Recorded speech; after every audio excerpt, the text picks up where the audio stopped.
하나님의 은혜와 평강을 빕니다. 사랑하는 성도님 여러분, 반갑습니다. 편안한 저녁 시간 보내고 계시죠? 금요일 밤 9시 되면 자동적으로 우리 성도님들이 알아서 접속해 주셔서 얼마나 감사한지 모릅니다. 조금 늦게 접속하는 분도 간혹 계시기는 계세요. 그러지 마시고 시간 되기 전에 미리 들어오셔서 음악도 들으시고 기도도 하시고 마음에 준비하셔서 이 시간 함께 예배 드렸으면 좋겠습니다. 찬송 한 곡 부르겠습니다.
기도하겠습니다.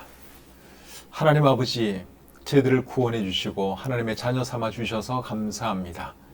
새해를 저에게 허락해 주시고 또 주님과 함께 이 새해를 시작할 수 있어서 참 감사합니다.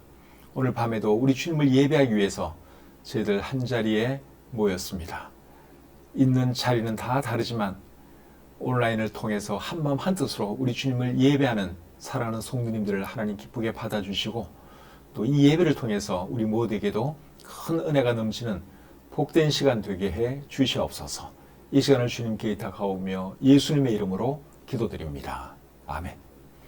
찬송 한 곡 더 부르겠습니다.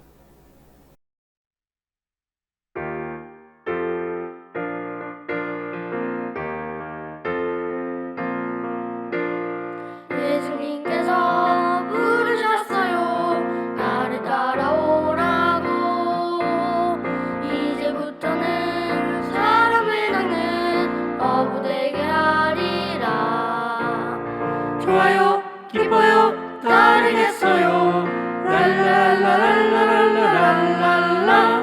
예수님께서 부르셨어요.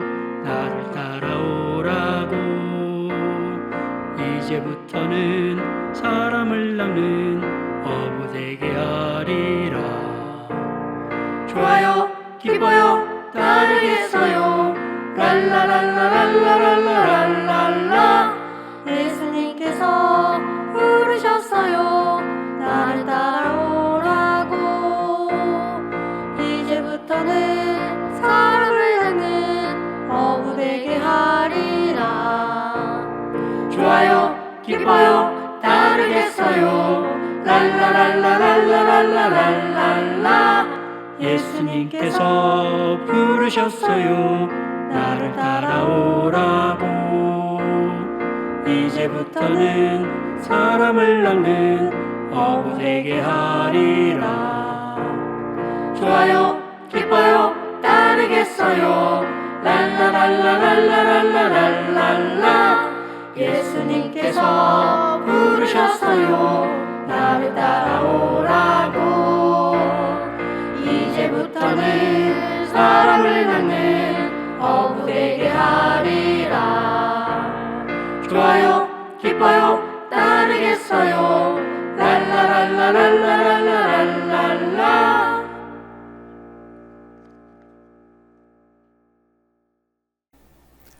오늘 함께 나눌 하나님 말씀은 시편 18편 1절부터 19절까지입니다. 읽는 것은 1절부터 6절까지만 읽도록 하겠습니다.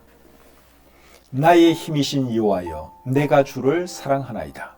여호와는 나의 반석이시오, 나의 요새시오, 나를 건지시는 이시오, 나의 하나님이시오. 내가 그 안에 피할 나의 바위시오, 나의 방패시오, 나의 구원의 뿌리시오, 나의 산성이시로다. 내가 찬송받으실 여호와께 아뢰리니 내 원수들에게서 구원을 얻으리로다. 사망의 줄이 나를 얽고 불의의 창수가 나를 두렵게 하였으며 수월의 줄이 나를 두르고 사망의 올무가 내게 이르렀도다. 내가 환난 중에서 여호와께 아뢰며 나의 하나님께 부르짖었더니 그가 그의 성전에서 내 소리를 들으시며 그의 앞에서 나의 부르짖음이 그의 귀에 들렸도다. 아멘. 오늘은 시편 18편 1절부터 19절까지의 말씀을 본문으로 해서 내가 주를 사랑하나이다, 이런 제목으로 말씀 나누기를 원합니다. 시편 18편은 다윗이 기록한 글입니다. 다윗이 언제 기록한 글인가 하면 하나님께서 다윗을 원수들의 손에서 건져 주신 날에 기록한 글입니다. 시편 18편을 소개하는 글에 그것을 말해주고 있습니다. 그 부분을 제가 한번 읽어드리겠습니다. 여호와의 종 다윗의 시, 인도자를 따라 부르는 노래.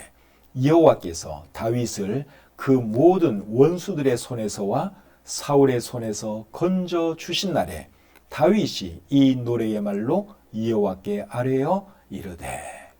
여기 보니까 언제 이 글을 다윗이 기록했는지 말을 해주고 있죠.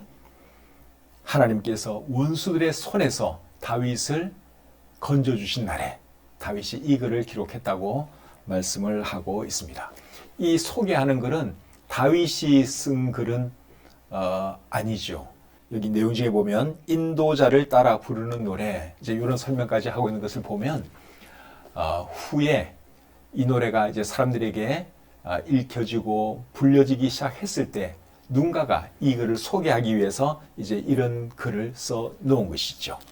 그런데 시편 18편과 거의 비슷한 글이 사무엘하 22장에도 기록되어 있습니다. 사무엘하 22장 1절부터 3절까지만 제가 한번 읽어드리겠습니다. 여호와께서 다윗을 모든 원수의 손과 사울의 손에서 구원하신 그날에 다윗이 이 노래의 말씀으로 여호와께 아뢰어 이르되 여호와는 나의 반석이시오, 나의 요새시오, 나를 위하여 나를 건지시는 자시오, 내가 피할 나의 반석의 하나님이시오, 나의 방패시오, 나의 구원의 뿌리시오, 나의 높은 망대시오, 그에게 피할 나의 피난처시오, 나의 구원자시라. 나를 폭력에서 구원하셨도다. 이제 쭉 그 아래를 읽어보면 사무엘하 22장과 시편 18편 내용이 거의 비슷합니다. 그런데 사무엘하 22장에서는 이 글이 쓰여진 그 배경 자체가 하나님 말씀 속에 포함이 되어 있는 이런 차이가 있습니다. 1절 말씀이 여호와께서 다윗을 모든 원수의 손과 사울의 손에서 구원하신 그날에, 이런 말이 여기 들어가 있죠. 근데 시편 18편에서는 하나님 말씀 자체가 아닌 그냥 그 글을 소개하는 글에 이제 이런 내용이 들어있다 하는 것이죠. 자, 다윗이 어떤 말씀을 하고 있는지 살펴보면서 또 우리에게 주시는 교훈을 생각해 보겠습니다. 1절 말씀 보겠습니다. 나의 힘이신 여호와여, 내가 주를 사랑하나이다. 원수의 손에서 건져주신 날에 다윗은 제일 먼저 하나님을 사랑한다는 말을 했습니다. 다윗은 자기를 죽이려는 사울 왕을 피해서 오래동안 광야에 숨어 지냈습니다. 그러다가 어느 날 사울 왕이 죽었다는 소식을 듣게 되지요. 그 소식을 듣고 다윗의 마음이 어땠을까요? 사울 왕이 참 잘 죽었다. 나를 그렇게 죽이려고 쫓아다니더니 정말 잘 죽었다. 그렇게 생각했을까요? 아닙니다. 다윗은 그렇게 생각하지를 않았습니다. 사울 왕이 죽었다는 소식을 듣고 다윗은 무척 슬퍼했습니다. 그 말씀이 사무엘하 1장 11절과 12절에 나옵니다. 이에 다윗이 자기 옷을 잡아 찢음에 함께 있는 모든 사람도 그리하고 사울과 그의 아들 요나단과 여호와의 백성과 이스라엘 족속이 칼의 죽음으로 말미암아 저녁 때까지 슬퍼하여 울며 금식하니라. 사울 왕과 자기의 친구 요나단과 그리고 많은 이스라엘 사람들이 죽었다는 소식을 듣고 다윗은 슬퍼했다고 여기 말씀을 하고 있죠. 옷을 찢으며 금식했다고 말씀하고 있습니다. 이런 것을 보면 다윗은 참 충신입니다. 사울 왕의 충신이에요. 그런데 사울 왕이 그걸 알지 못하고 다윗을 그렇게 죽이려고 했죠. 사울 왕이 다윗을 그렇게 죽이려고 한 것은 사실 어떻게 보면 이게 정신적인 그 질환 때문에 그랬다고도 볼 수 있습니다. 한 번씩 악령이 사울 왕에게 역사하는 거죠. 그래서 이제 계속 다윗을 죽이려고 했고 또 다윗은 사울 왕을 피해서 도망 다닐 수밖에 없었습니다. 그러니까 다윗은 이 사울 왕의 정신적인 이 상태를 너무너무 잘 알고 있었던 사람이에요. 그러니까 오히려 불쌍히 여기는 마음도 그에게는 있었습니다. 그래서 다윗이 사울 왕을 죽이시는 기회가 2번 있었지만 그에게 손을 대지 않았습니다. 왕이기도 하고 또 정신적인 문제가 있어서 저 사람이 나를 저렇게 죽이려고 하니 내가 어찌 손을 댈 수가 있는가 하는 그런 마음 때문에 다윗이 사울 왕에게 손을 대지를 않았죠. 그런데 어쨌든 사울 왕이 죽었다는 소식을 듣고 다윗은 무척 슬펐어요. 그리고 인생이 참 허무하다는 생각도 했을 것입니다. 그런 상황에서 다윗이 바라본 분이 누군가 하면 하나님이세요. 그래서 다윗이 하는 말이 1절 말씀이죠. 나의 힘이신 여호와여, 내가 주를 사랑하나이다. 참 인생이 허무하기도 하고 참 여러 가지 착잡한 생각이 들었을 거예요. 그때 다윗은 하나님이 생각났습니다. 그래서 하나님께 내가 하나님을 사랑합니다. 그렇게 고백을 한 것이죠. 2절 말씀 계속 보겠습니다. 여호와는 나의 반석이시오, 나의 요새시오, 나를 건지시는 이시오, 나의 하나님이시오, 내가 그 안에 피할 나의 바위시오, 나의 방패시오, 나의 구원의 뿌리시오, 나의 산성이시로다. 다윗은 하나님이 어떤 분인지 8가지로 쭉 설명을 했습니다. 다윗은 신이다 보니 표현력이 참 좋습니다. 그래서 하나님은 나에게 이런 분입니다. 이런 분입니다. 이런 분입니다. 그러면서 8가지를 말을 했어요. 첫 번째가 뭡니까? 하나님은 나의 반석이십니다. 하는 것이죠. 다윗이 사울 왕을 피해 다닐 때 광야에서 큰 바위 밑에 숨어 지낸 적이 참 많은 것 같습니다. 그때를 생각하면서 다윗은 하나님을 바위에 비유해서 말씀을 하고 있는 것이죠. 하나님은 나의 피할 반석이십니다. 그렇게 지금 고백을 하고 있는 것이죠. 그 다음으로는 하나님은 나의 요새이십니다. 라는 말을 합니다. 요새도 어떻게 보면 반석과 비슷한 개념이죠. 요새라고 하는 것은 이제 적군으로부터 피하기 위해 있는 어떤 그 군사 시설물이라고 할 수 있습니다. 일부러 만든 요새도 있고 또 천연 요새, 자연 요새도 있죠. 근데 하나님은 나에게 요새와 같은 분입니다. 내가 하나님께 숨으면 내가 안전합니다. 그런 의미로 하나님은 나의 요새입니다. 그렇게 말을 한 것이죠. 이런 식으로 다윗은 하나님은 나의 무엇입니다 하는 것을 쭉 말씀을 하면서 하나님을 찬양했습니다. 2절 말씀을 다시 한번 읽어보겠습니다. 여호와는 나의 반석이시오 나의 요새시오 나를 건지시는 이시오 나의 하나님이시오 내가 그 안에 피할 나의 바위시오 나의 방패시오 나의 구원의 뿌리시오 나의 산성이시로다. 아멘. 3절 말씀 보겠습니다. 내가 찬송받으실 여호와께 아뢰리니 내 원수들에게서 구원을 얻으리로다. 이 말씀은 다윗이 구원의 하나님을 찬양하는 내용이지요. 3절 말씀을 세번역 성경으로 한번 읽어보겠습니다. 나의 찬양을 받으실 주님, 내가 주님께 부르짖습니다. 주님께서 나를 원수들에게서 건져 주실 것입니다. 제일 끝에 말을 여러분 잘 보세요. 나를 건져 주실 것입니다. 그렇게 표현하고 있죠. 이거는 미래에 그렇게 해 주실 것입니다. 그 말이죠. 미래형이에요. 그런데 공동번역 성경을 보면 과거형으로 번역을 해놨습니다.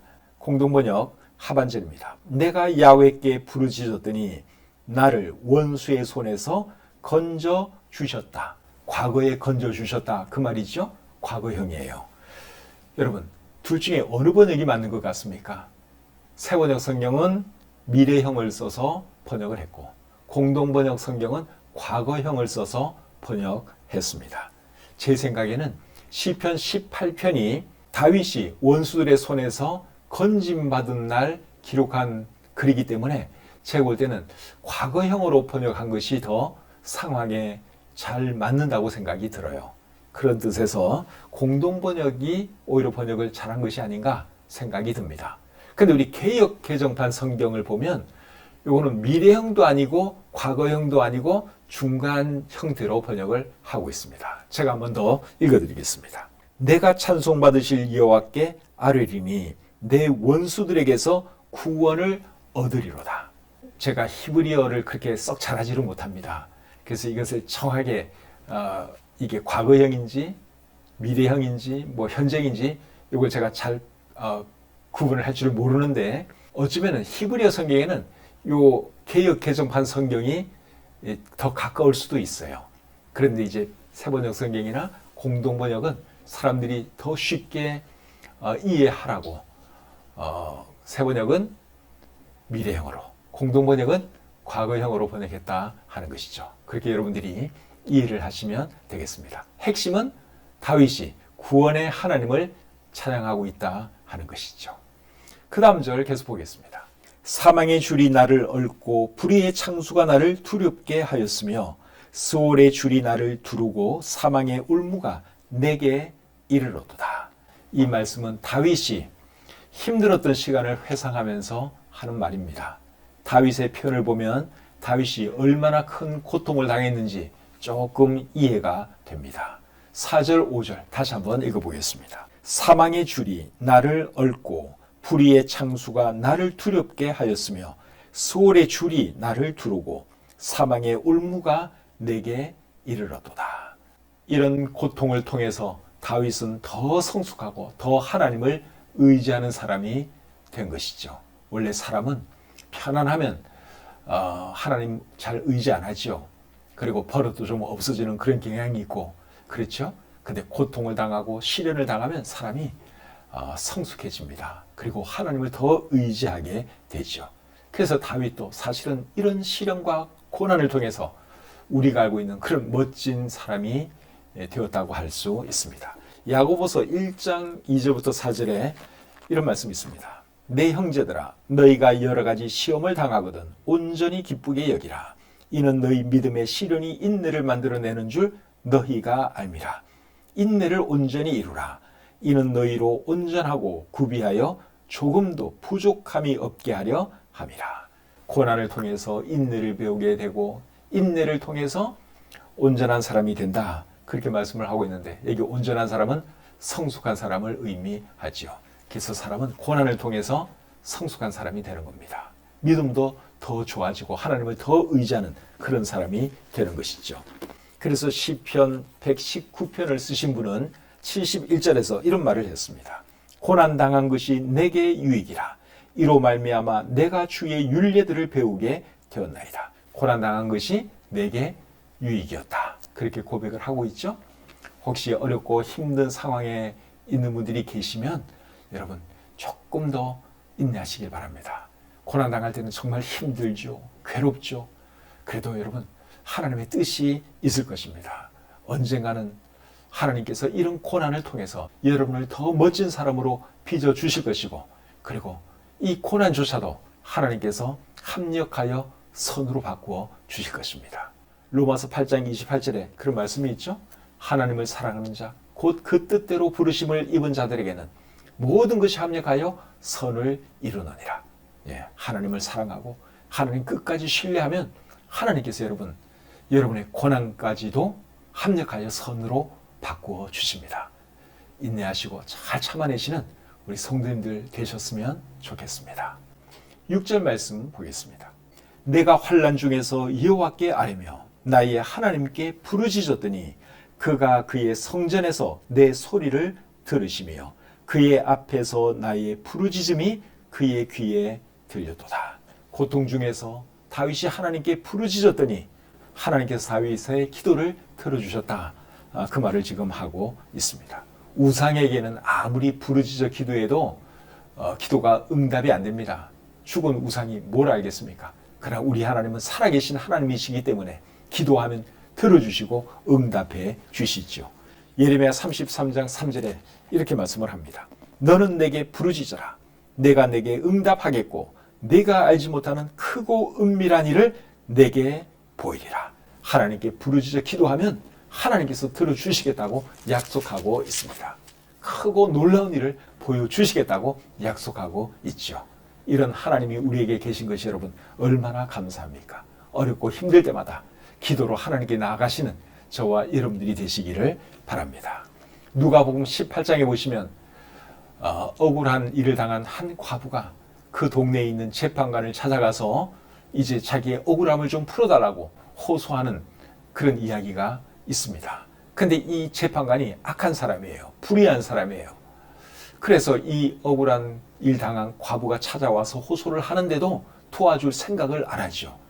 그런데 계속 찾아와서 도와달라고 호소를 하고 강구를 하니 이 불의한 재판관이 결국은 그 간청을 들어준다 하는 내용이 누가복음 18장에 기록되어 있는데, 여러분 그 이야기를 예수님께서 들려주시고 나서 예수님께서 결론적으로 하신 말씀은 이겁니다. 누가복음 18장 7절입니다. 하물며 하나님께서 그 밤낮 부르짖는 택하신 자들의 원한을 풀어주지 아니하시겠느냐? 그들에게 오래 참으시겠느냐? 불의한 재판관도 한 여인의 그 요청을 들어주는데 하나님께서 우리의 요청과 요구를 들어주시지 않겠느냐? 그 말이에요. 그래서 우리가 하나님께 기도해야 하는 것이죠. 기도하면 하나님께서 때가 되면 그 기도 응답해 주실 것입니다. 제 말이 아니라 성경이 말씀하는 내용이에요. 하나님께서 그렇게 해주시겠다고 약속하고 있습니다. 7절부터 15절 보겠습니다. 이에 땅이 진동하고 산들의 터도 요동하였으니 그의 진노로 말미암음이로다. 그의 코에서 연기가 오르고 입에서 불이 나와 사름이여 그 불에 숯이 피었도다. 그가 또 하늘을 들이우시고 강림하시니 그의 발 아래는 어두캄캄하도다. 그룹을 타고 다니시며 바람 날개를 타고 높이 솟아오르셨도다. 그가 흑암을 그의 숨는 곳으로 삼으사 장막같이 자기를 두르게 하시며 곧 물의 흑암과 공중의 빽빽한 구름으로 그리하시도다. 그 앞에 광채로 말미암아 빽빽한 구름이 지나며 우박과 숯불이 내리도다. 여호와께서 하늘에서 우레소리를 내시고 지존하시니가 음성을 내시며 우박과 숯불을 내리시도다.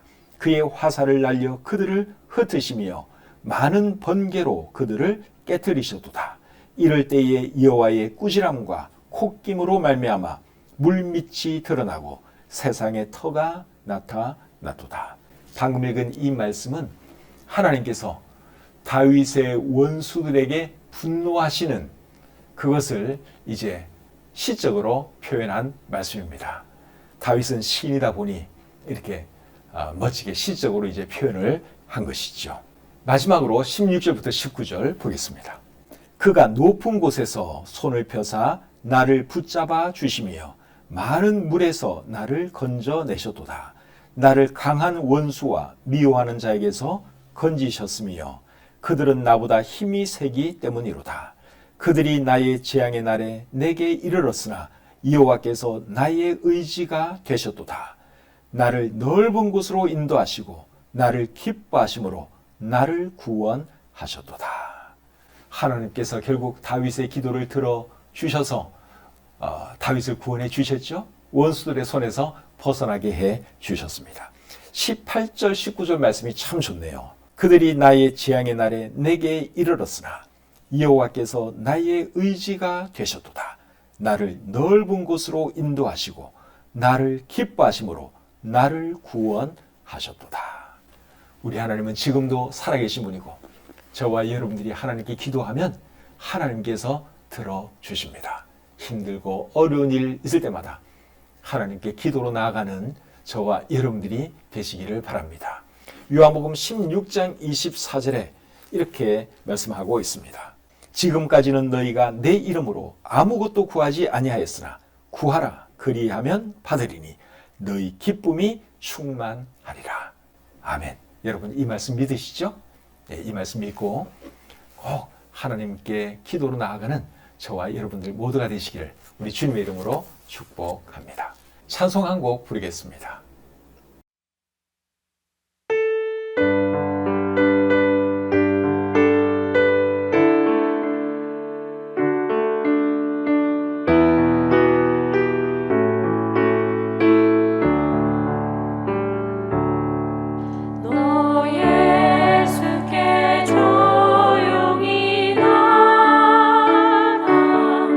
내 모든 짐 내려놓고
기도하겠습니다.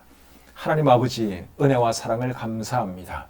이 밤에도 저희들을 하나님을 예배하는 자리에 있게 하시고 또 말씀으로 우리에게 말씀해 주시니 참 감사합니다. 오늘 들은 말씀 우리 마음에 잘 새기게 도와주시고 힘들고 어려울 때마다 기도로 하나님께 나아가는 우리 모든 성도님들이 되게 해 주시옵소서. 지금 특별히 어렵고 힘든 상황 가운데 있는 분이 계시면 하나님 아버지 붙들어 주시고 도와주시고 인내하게 해 주시옵소서. 이런 시련과 고난의 시간을 통해서 하나님께서 큰 유익과 축복 주실 것을 바라보면서 잘 참아낼 수 있도록 하나님 도와주시옵소서. 우리에게 주신 말씀을 감사드리며 예수님의 이름으로 기도드립니다. 아멘. 오늘 들은 말씀 다 이해가 되셨죠? 어려운 내용은 없습니다. 읽으면 다 이해할 수 있는 내용들이에요. 우리 자녀들과 함께 예배드린 분들은 오늘 말씀의 내용이 무엇인지 아이들이 잘 들었는지 확인해 보시고 또 무엇을 느꼈는지 꼭 질문해 보시기를 바랍니다. 유대인들 교육이 참 좋은 교육으로 세계적으로 알려져 있는데 유대인들의 교육은 자녀들하고 대화를 많이 하는 교육이에요. 그래서 밥상머리 교육이다 뭐 그런 말을 쓰기도 하죠. 밥상머리에서 수시로 대화를 나눈다 그 말입니다. 잠들기 전에도 또 아이들에게 하나님의 말씀 들려주고 대화 나누고 기도해주고 이제 그런 것이 유대인들의 교육이에요. 그래서 우리가 자녀들이 있는 가정들은 꼭 자녀들하고 대화를 많이 하시길 바라고 또 대화를 많이 하는 방법 중에 하나가 뭔가 하면 좋은 질문을 던지는 거죠. 그럼 아이들이 생각을 하면서 또 아빠나 엄마에게 대답을 하겠죠. 그러면서 이제 대화가 이어지게 되면서 아이들이 부모와도 더 친밀해지고 또 머리도 개발되고 그래서 똑똑한 아이로 잘 자랄 수 있습니다. 우리 아이들이 참 어릴 때부터 말씀으로 잘 자라서 하나님께 귀하게 쓰임받는 그런 우리 교회 모든 아이들 되었으면 좋겠습니다. 올 하루 수고 많이 하셨습니다. 편안한 밤 되시기 바랍니다.